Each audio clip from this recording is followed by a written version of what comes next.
Imagine a man who had not one, not two, but four chances to turn his life around, yet each time chose a path of darkness, leaving behind countless victims and a trail of unimaginable pain.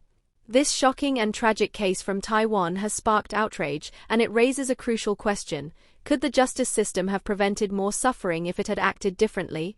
Welcome to 2230, where we bring you the news that matters in depth and without holding back.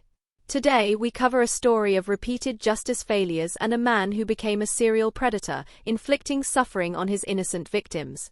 Let's delve into the story of Huang, a 78-year-old serial rapist in Taiwan, recently sentenced to 13 years in jail after assaulting a mentally disabled woman. His past is as dark as it is long, and you'll be left wondering how this could have gone on for decades. Huang's criminal history started back in the 1970s when he first faced charges for sexually assaulting 4 junior high school girls and 1 woman. Initially sentenced to 9 years in jail, Huang served less than 1/3 of his sentence and was released on parole.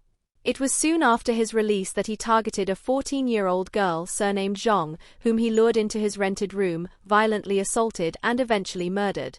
What kind of system allows someone with such a record back on the streets? Viewers, we'd love to hear your thoughts on this.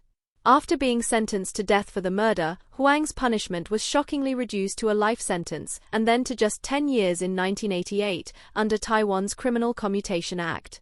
But did it end there? No, despite this horrific crime, Huang managed to get out once more and continued his path of devastation.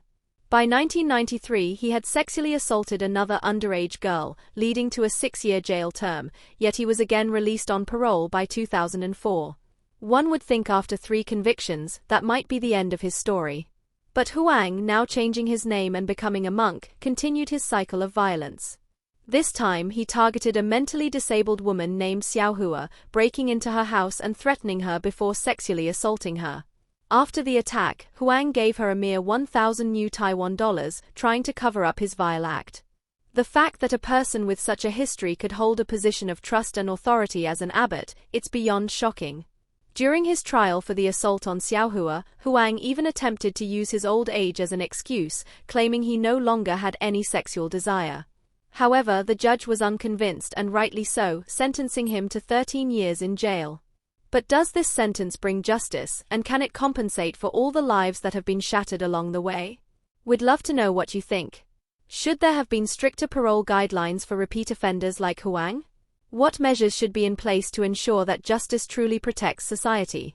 This case brings up so many questions about rehabilitation, justice, and safety, and we need your voice in this discussion. Drop your thoughts in the comments section below.